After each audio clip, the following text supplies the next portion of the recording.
Sebuah video mendadak viral di media sosial. Pasalnya dalam video tersebut, menunjukkan seorang anak WNA sedang menaiki Flying Fox di Pantai Diamond, Kecamatan Nusa Penida, Klungkung. Namun saat sudah mencapai pertengahan tali, tiba-tiba Flying Fox tersebut mengalami kemacetan. Anak WNA itu pun menggerak-gerakkan badannya agar Flying Fox itu kembali berjalan. Adegan itu kemudian mengundang reaksi pro dan kontra di kalangan netizen.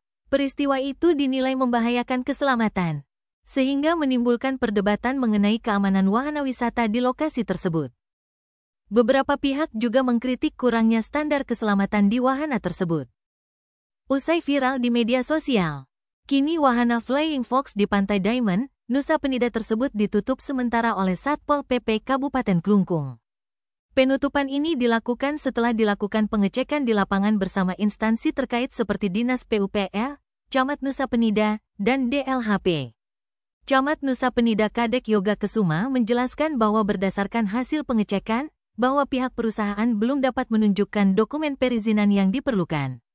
Penutupan wahana ini diharapkan menjadi pelajaran bagi investor lainnya untuk selalu mematuhi peraturan perizinan yang berlaku, demi kelancaran operasional dan keamanan pengunjung di sektor pariwisata.